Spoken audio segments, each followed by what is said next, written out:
બોલો પ્રસન્નભાઈ, સમજાય એવું છે કે ઉપરથી જાય એવું છે? આજે માગસર સુદ 11 છે, સોમવાર છે, રહેવાની એકાદશી છે ને વ્રતની આજે. હા, અને તારીખ 1/12/2025 વર્ષ છે.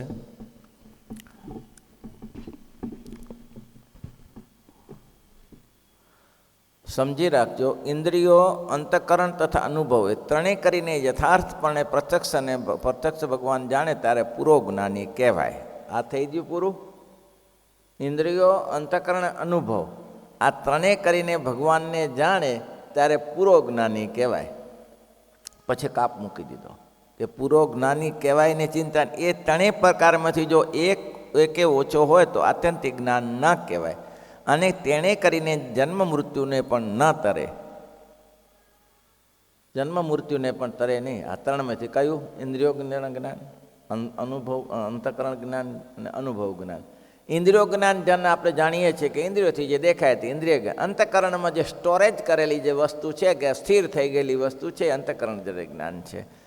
અને મેં કાલે કીધું કે ભગવાને વિશ્વરૂપ દેખાડ્યું અને આજે જે ભગવાને માતા જશોદા દેખાડ્યું અનુભવ જ્ઞાન છે. કંઈ આમ સામે જોઈ શકાતું નથી, એ તમે વિચારી ના શકો. હવે એનાથી પ્રકરણ બદલાવે છે. અને કોઈક સાધને કરીને બ્રહ્મ સ્વરૂપને પામ્યો હોય. શિક્ષાપત્રીમાં 116મા શ્લોકમાં કહ્યું ને, નિજાત્માનમ બ્રહ્મરૂપમ દેહત્રય વિલક્ષણ વિભાવ્ય તેના કર્તવ્ય ભક્તિ કૃષ્ણ સર્વથા. આ જરૂરી છે. બ્રહ્મરૂપ થઈને પરબ્રહ્મની ઉપાસના કરો. બ્રહ્મરૂપ એટલે ભગવાન રૂપ નહીં, બ્રહ્મનો અહીંયા મુક્ત રૂપ થઈને, હું આ જગતમાં કાંઈ છું નહીં, આત્મા રૂપે વર્તીને, આત્મામાં પણ બ્રહ્મરૂપે થઈને કે મને આ જગતની સાથે કાંઈ લેવા દેવા નથી. કેમ? તો કે આજથી વર્ષો પહેલાં મારી નાતી નથી, જાતિ નથી, ગામ નહોતું, ઠામ નહોતું, કાંઈ નહોતું. અને 50-100 વર્ષ પહેલાં મારી જ્ઞાતિ, જ્ઞાન, ગામ કાંઈ નહીં હોય. રહેશે કાંઈ?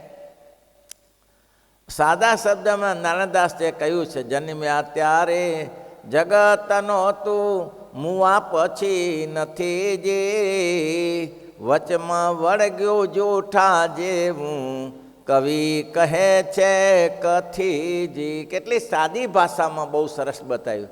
જન્મ્યા પહેલાં જગતનો તું, જન્મ્યા પહેલાં જગત હતું નહોતું. જન્મ્યા પહેલાં જગત નહોતું, મુવા પછી નથી જે, વચમાં વળગ્યો જોઠા જેવું કવિ કહે છે કથીજી. જન્મ્યા પહેલાં કંઈ જ્ઞાત નથી, જાત નથી, જ્ઞાત નથી, કંઈ નહોતું. મર્યા પછી પણ કાંઈ નહીં હોય. શું? શા માટે? નાશવંત તો કરી શું લેવાનું? નાશવંતયા દેહ વડેથી અવિનાશી ફળ લેવું જે, પતરાવલામાં જમી કરીને બારે ફેંકી દેવ. સ્ટીલની થાળી નથી, ચાંદીની થાળી નથી, સોનાની થાળી નથી. આ કામ લાગે એવું નથી. પતરાવાલામાં જમ્યા પછી એ પતરાવાલાને ઘરમાં સંગ્રહ ના કરાય, દુર્ગંધ મારે. તો કે જમ્યા હતા ને જમ્યા ભલે હતા, દુર્ગંધ મારે. આ શરીરમાં કામ લઈ લો, બાકી આ શરીરમાંથી જીવ નીકળી જશે.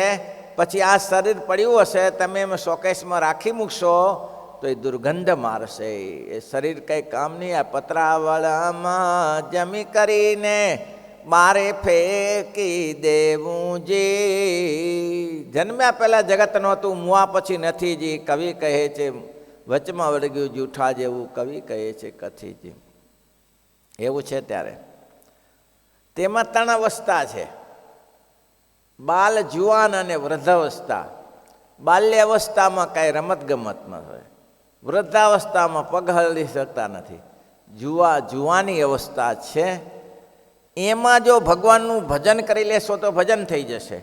અને જુવાની અવસ્થામાં જો જગતના નાટક ચાટકમાં પડશો, ભવાઈઓમાં પડશો તો ભવાઈ થઈ જશે. તમારે જે કરવું હોય તમે વિચારી લો, તમારે શું કરવું છે એ જોઈ લો. બહુ સરસ વાત કરી. ત્યારે અને કોઈક સાધને કરીને, અરે મારે ત્યાં ધ્યાન રાખજો, પાછો કોઈ સિદ્ધસાને પામી ગયો હોય, અહીં બેઠો ઠકો દુનિયાભરનું જોઈ શકે એવી સિદ્ધસા પામ્યો હોય, કંઈ અર્થ નથી. તો શું અર્થ? પેલા મેં સ્વામી રામતીર્થ ગંગાના કિનારે બેઠા હતા અને સવારનું સમય થયું એટલે એક ભાઈને બતાવવું હતું કે મારી સાધના સ્વામી રામતીર્થને બતાવી છે કે મારી સાધના જુઓ, તમે શું સાધના કરો છો. તો સ્વામી રામતીર્થ પાસે ગયો, કારણ કે ત્યારે પ્રચલિત સંત હતા. હવે એ પ્રમાણ કરે, એ દુનિયા પ્રમાણ કરે. એટલે આની એવી સાધના કરેલી 11 વર્ષ સુધી એવી સાધના કરી. અને સદાશિવ પર શિવ રાજી થઈને કહી દીધું, માગ માગ માગ. તો કે બસ પ્રભુ, માગવાનું તો એ જ છે કે લોકો જેમ જલ ઉપર થડ ઉપર ચાલે છે તેમ હું જલ ઉપર ચાલું. લે સદાશિવ કહે થાશું, મારી કરેલી સાધના નિષ્ફળ જાય નહીં. સદાશિવ કે તું મારા ઉપર તપ કર્યો, નિષ્ફળ તો ન જાય ને, વરદાન મળી ગયું. તપસ હશે ને કંઈક, શું ઓછી સાધના કરી હશે? 11-15 વર્ષ જે મથ્યો હશે, શું ઓછો મથ્યો હશે? ફળ શું? કંઈ નહીં, 0 ફળ. સાધનાનું ફળ શું? 0 ફળ. તો સ્વામી રામતીર્થને વહેલી સવારે પોતાની સાધના બતાવવા માટે પાણી ઉપરથી ચાલતો ચાલતો ગયો. અને ત્યાં જઈને સ્વામી રામતીર્થને કહ્યું, જાણો છો મને?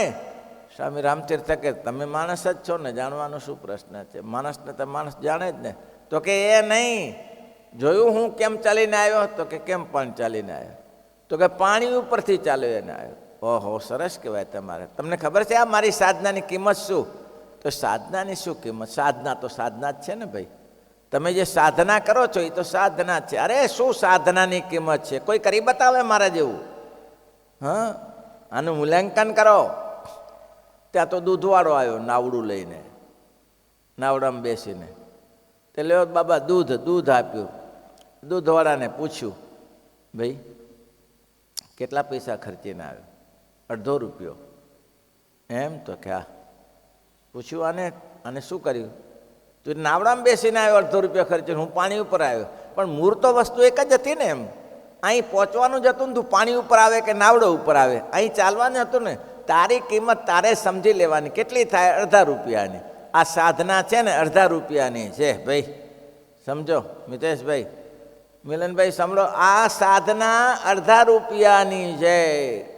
જે ભગવાન સિવાયની સાધના કરે છે તે આપણે સીધી સાદી ભાષામાં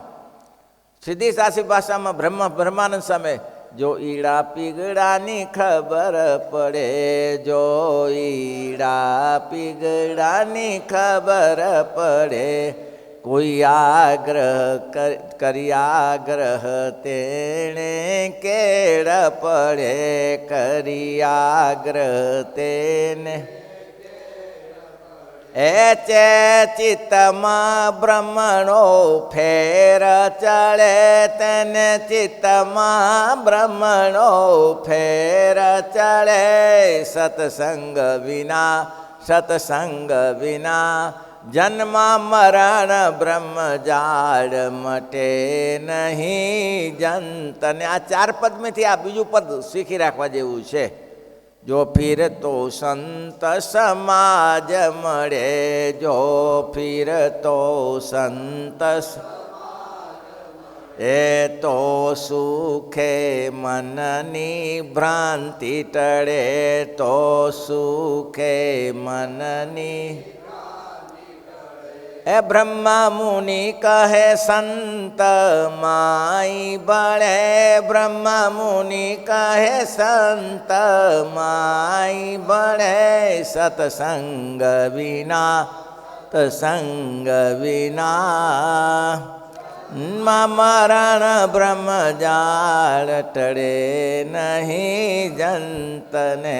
વૃકોદર જેવું છે. 11,000 વર્ષ તપ કર્યું જૂના સમયમાં. શિવજી પાસે વરદાન માગ્યું. મુઠ્ઠી રેતી ખાઈને શિવજીને કહ્યું, જેના ઉપર હાથ મૂકું તે બળીને ભસ્મસી થઈ ગયું. તથા તું શિવજી ઉપર હાથ મૂકાય. આ સાધના છે. એ સાધનાથી સુખી ના થવાય, સાધનાથી દુઃખી થવાય. એટલે એ સાધના આવશ્યક નથી. કોઈ સાધને કરીને બ્રહ્મ સ્વરૂપને પામ્યો, સાધન કર્યું, આવી સિદ્ધિ પ્રાપ્ત થઈ ગઈ. પણ જો પ્રત્યક્ષ ભગવાનને એવી રીતે ના જાણે તો તેને પણ પુરોજ્ઞાનીને બધું કર્યું. કયું ઇન્દ્રિયજન્ય જ્ઞાન લીધું, ઇન્દ્રિયજન્ય જ્ઞાન લીધું, અનુભવજન્ય અંતકરણ રૂપી જ્ઞાન લીધું, છેલ્લે અનુભવજન્ય જ્ઞાન, બધું જ્ઞાન લીધું. પણ શું? તો કે 0.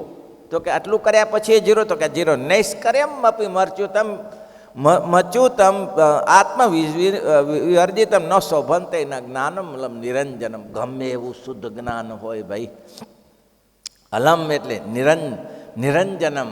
નિરંજનમ એટલે કેવું? માયાથી રહિત જ્ઞાન હોય, માયાથી. અને એટલા માટે શિક્ષાપત્રીમાં લખવું પડ્યું. શું લખવું પડ્યું? ગુણીનામ ગુણવંતો એમ એતમ પરમ કલ્યાણ નથા યાંતો વિધોપત. ગુણીનામ ગુણવત્તા એતમ જ્ઞેયમ એતમ પરમફલમ. ગુણવાન પુરુષનું ગુણવાનપણનું ફળ શું છે? તો કે આ જ ફળ છે. ગુણીનો ગુણવત્તા એમ જ્ઞેયમ એતત પરમફલમ. પરમફળ એ છે કૃષ્ણ ભક્તિ સત્સંગો નથા જાનતી વિધોપત. મોટા મોટા વિદ્વાનો અધોગતિને પામે છે. સાધના થઈ જાય, સાધના થઈ જાય, પણ અધોગતિને પામે છે. શું કરવા માટે? સાધના તો તમે કરી શકો છો. સાધનાથી શું ફળ કે છે? નૈષ્કર્મ્યમ મપી અચ્યુતમ ભાવવર્જિતમ. ભગવાનની ભક્તિ વિનાનું નિષ્કર્મ કર્મ કર્યું હોય, કોઈ સકમ ભાવના જ ન હોય, તમને કોઈ સકમ ભાવના જ ન હોય, બહુ નિષ્કામ ભાવથી તમે કામ કરતા હો, બિલકુલ નિષ્કામ ભાવથી, કોઈ અપેક્ષા નહીં તમારે. ઘણા છે એવા નિરાકરવાદી. બસ આપ અહમ બ્રહ્માસ્મિ, અહમ બ્રહ્માસ્મિ, હું જ બ્રહ્મ છું, અહમ બ્રહ્માસ્મિ. બીજું સૂત્ર છે સોહમ, સોહમ. આ બીજું સૂત્ર છે.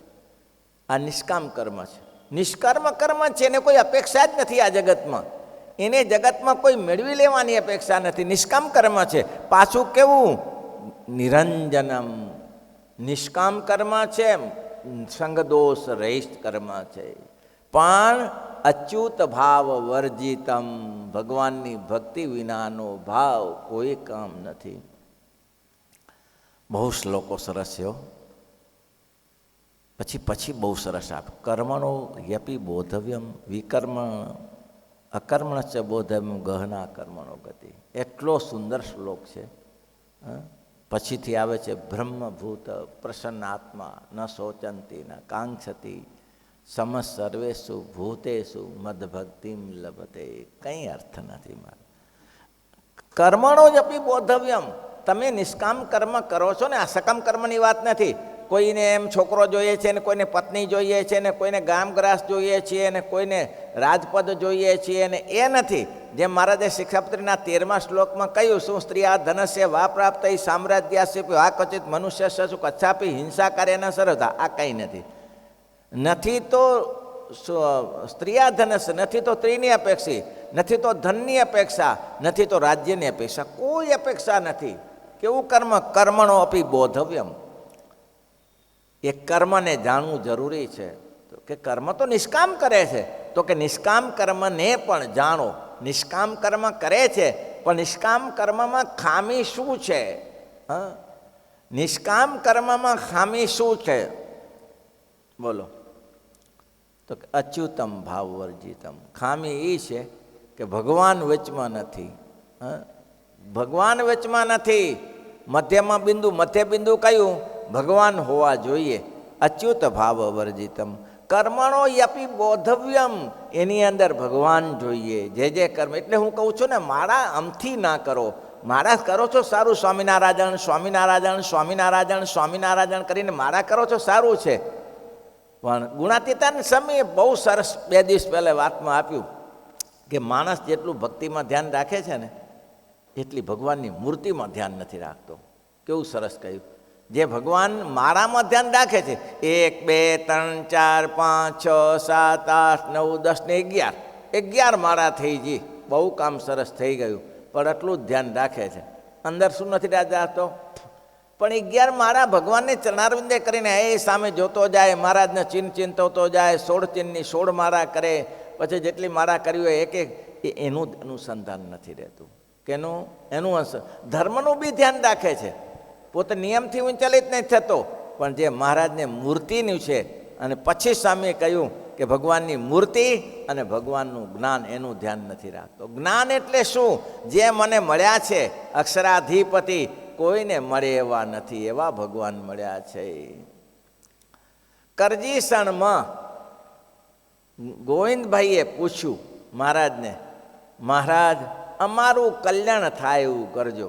મહારાજ કહે ગોવિંદભાઈ હજી તમારે કલ્યાણ જોઈએ છીએ તો કૂતરાને રોટલો નાખી એનું કલ્યાણ થાય. હા, કૂતરાને રોટલો નાખી એનું કલ્યાણ થાય. તમારે આવા આ સત્સંગ મળ્યા પછી કલ્યાણ જોઈએ છે તમારે? બોલો, એ તો કૂતરા રોટલો નાખી કલ્યાણ થાય. મહારાજ અમારું આત્યંતિક કલ્યાણ. મહારાજ કે આ બરાબર, પણ તમને ખબર નથી ગોવિંદભાઈ કે તમારી પાસે શું પડ્યું છે એ તમને ખબર નથી. હે, તમને શું મળ્યું છે એ ખબર નથી. એટલે એ જ્ઞાન મેળવવું જરૂર છે. ભગવાનને પોતા જેવા જણાઈ જાય. શ્રીજી મહારાજના સમકાલીન શું થતું હતું? થતું શું હતું? આ ગોપાળાનંદ સ્વામી બેઠા હતા 2 દિવસ પહેલાં. વાત ના આવી? હા, 2 દિવસ પહેલાં એક વાત આવી હતી. એમાં એમ કહ્યું કે એક સાધુ કડવી જ્ઞાત કડવા પટેલના કડવા પટેલમાં હતા. એટલે ગોપાળાનંદ સ્વામી ગમતમાં કે કડવા આમ સારા હો, કડવા આમ સારા, પણ જરાક મારા બધા અકોડા ખરા હો. કડવા બહુ સારા પણ અકોડા ખરા. સાધુ કડવા પટેલના હતા. લોહી ઉકળી ગયું. શું ચોટ્યા છો કડવા કડવા કડવા કલાકથી? તમારે કડવાએ શું બગાડ્યું? બસ કંઈ નહીં, આ જ જોવું હતું કે કડવો થયા પછી મીઠો થયો કે ના થયો. એમ કડવો તો હતો પણ સાધુ થયા પછી મીઠો થયો કે નહીં આટલું જ જોવાનું હતું. હા ભાઈ, કડવાનો કડવો જ છે. કેમ?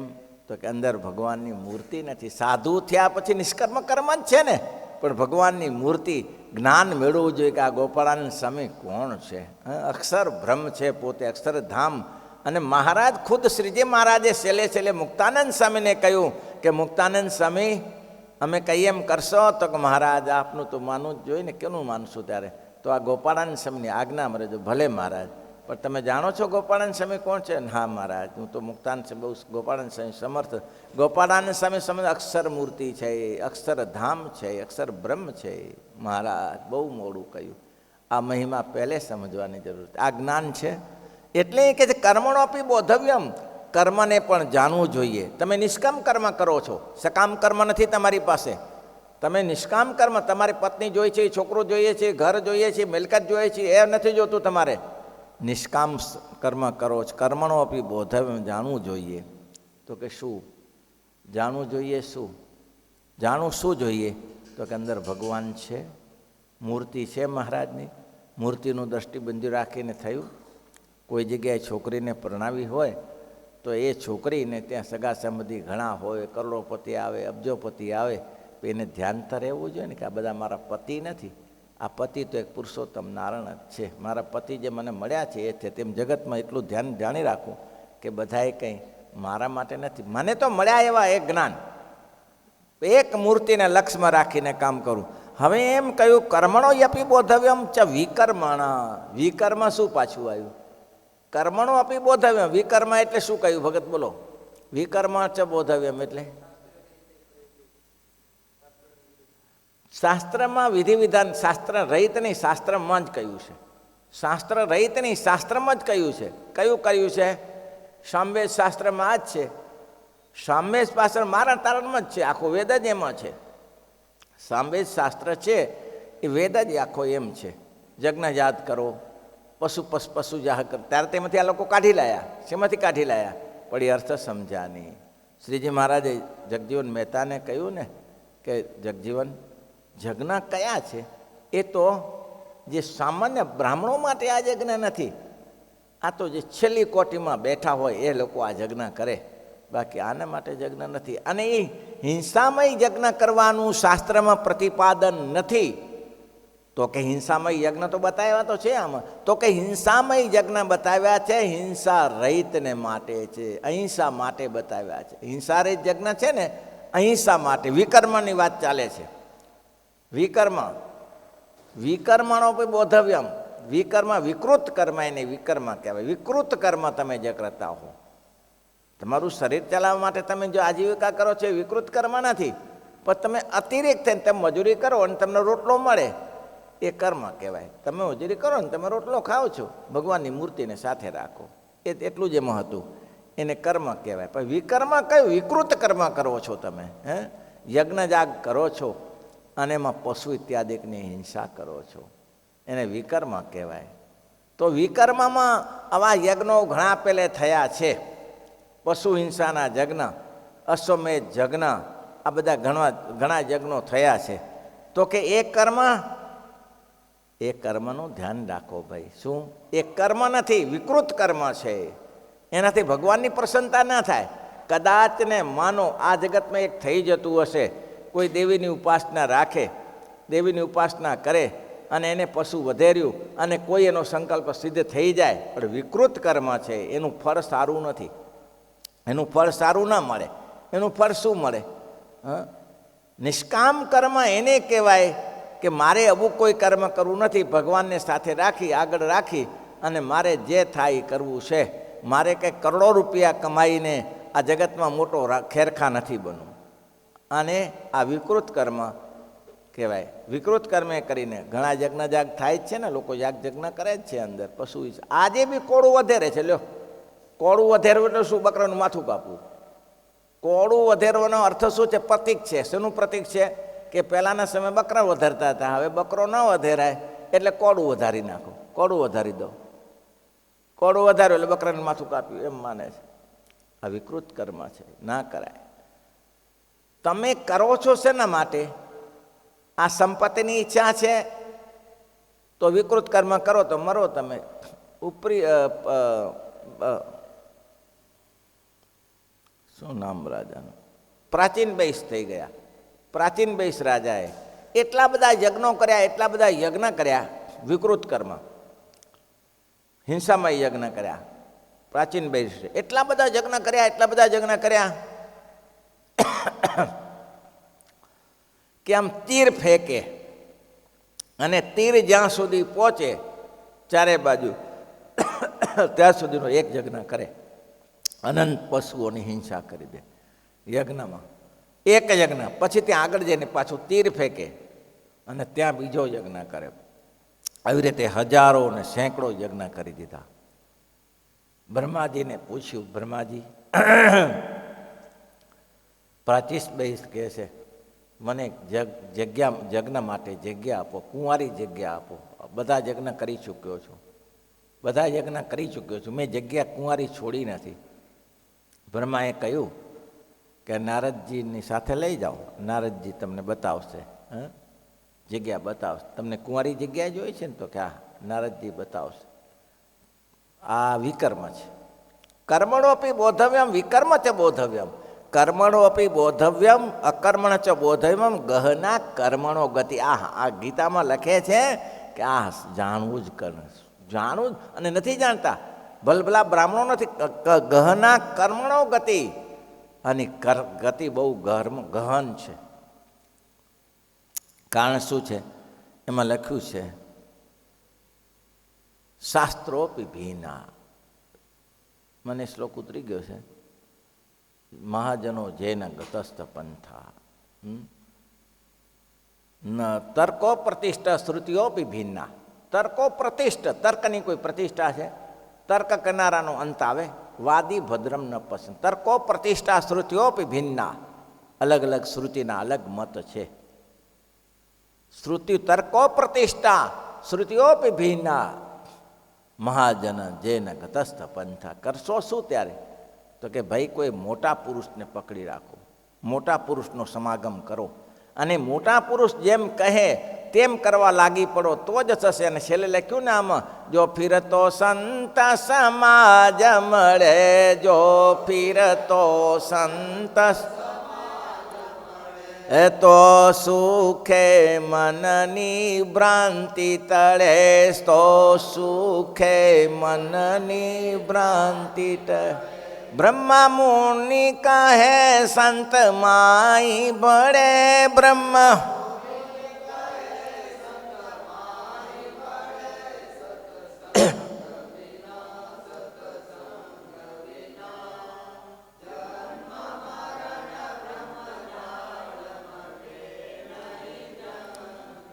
કારણ કે અલગ અલગ મતો છે. તર્કો પ્રતિષ્ઠા શ્રુતિઓપી ભિન્ન નૈકર મુનો જેને મત પ્રમાણમ ધર્મસ્ય તત્વમ ગૃહિતમ ગુહાય. આ શ્રુતિ છે, કોઈનો મત એક થયો નથી. કોઈ કહે પશુથી હિંસા કરાય, કોઈ તો દૂધપાકથી હિંસા કરાય, પણ શાસ્ત્રની રીતે એવા કોઈ સાત્વિક પુરુષને પૂછો. કારણ કે જ્યારે દેવો અને ઋષિઓ યજ્ઞ કરતા હતા, ઉપરી ચરવસન રાજાની કથા આવે છે, તારે દેવો જ હિંસામાં યજ્ઞ રાગ પ્રાપ્તિવાળા હતા, તો એવા બધા દેવો જ કહેવાય રાગ પ્રાપ્તિવાળા. ઋષિઓએ નિવાર્યા આ યજ્ઞ ના કરાય પ્રભુ, આ યજ્ઞ ના કરાય. પશુએ મારીને યજ્ઞ કરવો એ યજ્ઞ નથી. દૂધ પાક માલપો આજ્ય જવું તલ હોમીને યજ્ઞ કરો તો કે ના ના ના, આમે છે યજ્ઞ તો પશુ શાસ્ત્રમાં જ છે બધું. સામવેદ અથર્વેદ, સામવેદ નહીં અથર્વેદ શાસ્ત્રમાં છે. અથર્વેદ સામવેદ તો પવિત્ર ધર્મ ગ્રંથો તો બધા વેદો તો પવિત્ર જ છે, પણ સમજનારાની બુદ્ધિ હોવી જોઈએ. કેમ સમજવું એમ સમજણમાં ફેરફાર હોય છે. પણ અથર્વેદના મંત્ર લઈને લોકો ખરેખર અથર્વવેદના મંત્રનું આ નિયમ નહોતું, એને હિંસાની નિવૃત્તિ કરવી હતી. શું કરવી હતી? લોકો મેં પહેલાં એક ફરા વાત કરી હતી કે લોકો મન ફાવે ને તેમ હિંસા કરતા હતા. જ્યાં જાય તો માણસ સમર્થ હોય તો પશુને મારી નાખે, ને પશુ સમર્થ હોય તો માણસને મારી નાખે. એમાં મનુ ભગવાન થયા કે ભાઈ આ રીત નથી, આને અટકાવવું તો જોઈએ ને ભાઈ, આ હિંસાને અટકાવવી તો જોઈએ ને. તો કે આ રીત નથી, તો તમારે યજ્ઞ કરવો હોય તો તમારે શું કહેવાય યજ્ઞ કરવો તો તમારે હિંસા કરવી હોય તો યજ્ઞ કરો. હવે યજ્ઞ કરવા લાગી પડ્યા, જ્યાં જુઓ તો યજ્ઞ ચાલુ કરી દે. પશુ તો ખાવું જ છે, માંસ તો ખાવું છે, યજ્ઞ કરી દે, યજ્ઞમાં હિંસા કરે. પછી એને કીધું કે આમ પશુને ના મરાય તો એ અપવિત્ર કહેવાય. તો પવિત્ર શું કહેવાય? તો કે પવિત્ર એ કહેવાય કે કાળિયાર મૃગને પકડીને મારો, એનાથી હોમ કરો. પ્રતિપાદન કર્યું. શેના માટે પ્રતિપાદન કર્યું હતું ને? પણ નિષેધ માટે પ્રતિપાદન. હવે કાળિયાર મૃગને પકડવામાં ભૂવા નીકળી જાય. જેમ બીજા પશુઓ પકડાય એમ કાળિયાર મૃગ ના પકડાય. હવે આ ઉપાધિ ઘણી થઈ ગયા તો પકડતા પકડતા. પછી ઘણા દિવસ પછી મનુએ કહ્યું આમ નહીં, આમ નહીં, યજ્ઞ કઈ જ્યારે માંસ ખાવાની ઈચ્છા થાય તે યજ્ઞ ના કહેવાય. એ તો અમાવાસ્યાને દિવસે જ યજ્ઞ કરાય, દરરોજ યજ્ઞ ના કરાય, આ નિષેધ માટે. એટલે પછી કાપ મુકાઈ ગયો મહિના દિવસ. અમાવાસ્યા આવે ત્યારે રાહ જોઈને બેઠા હોય કે અમાવાસ્યા આવે એટલે પશુઓ તૈયાર કરીને મારી નાખીએ. પછી કીધું કે એમ નહીં, તો એ રીતે એમાં ધીમે ધીમે ધીમે સ્થિર થતું ગયું ને. અને એક બાજુ ખેતી ચાલુ કરી દીધી, એક બાજુ ખેતી ચાલુ, ઘઉં જઉં બાજરી બધું ચાલુ કરી દીધું. અને ધીમે ધીમે સ્થિર થતા ગયા. પછી એને કીધું કે એક જ દિવસ યજ્ઞ કરાય, 12 મહિનામાં એક જ દિવસ યજ્ઞ કરવાનો. અને એ શરદ પૂર્ણિમાને રાત્રે એની અમાવાસ્યા આવતી હોય ને ત્યારે યજ્ઞ કરવાનો. એટલે 12 મહિનાનું બંધ કરી નાખ્યું, 1 મહિનો રાખ્યું. હિંસાના નિષેધ માટે હિંસા બતાવી છે અથર્વેદમાં, પણ સમજનારા સમજે ત્યારે ખબર પડે. અને એક બાજુ ખેતી જાહો જલાલીથી ચાલુ થઈ ગઈ, અને આ બાજુ પશુને મારવા જાય, દોડોદોડી કરે ત્યારે પશુ એકાદુક મળે કે ના મળે ત્યારે આવું થતું હતું બધું. આવું થાય બધું. અને પછી તો મનુ ભગવાને કહ્યું કે એક દિવસ આપણે 12 મહિના સુધી કાળિયાર મુગે કરીને આપણે પશુએ કરીને યજ્ઞ કરીએ, એના કરતાં એક જ દિવસ અનાજ ખાવ એનું પુણ્ય મોટું છે. લોકો કે આ કરવાની શા જરૂર છે? અનાજ ઘણું પાકે છે, ઘઉં જવું બાજરી ઘણું પાકે છે, તો આજ ખાઈને મસ્તી ના કરીએ? આ પશુની પાછળ પડીએ ને હેરાન થઈએ ને 50 જણા દિવસ બગાડી, આમ બંધ કરાવી નાખ્યું આ પંચહિંસા. એટલે કે છે કર્મણો અપી બોધવ્યમ. પછી શું લખ્યું? તો કે વિકર્મ અપી અકર્મ અસ્ત બોધવ્યમ કર્મણો ગહના ગતિ. વિકર્મ પણ જાણો. વિકર્મ કયું છે? તો કે રાગ પ્રાપ્તિ માટે એ યજ્ઞ કરતા હતા, એ યજ્ઞ અટકાવ્યા, યજ્ઞ બંધ કરી નાખ્યા. અને પછી શું કર્યું? તો કે ઘઉં જવું તેલથી યજ્ઞ કરવા લાગ્યા. જે એ વિકર્મ હતું, પણ એને સત્કર્મ કર્યું. શ્રીપતિમ શ્રીધરમ સર્વદેવેશ્વરમ.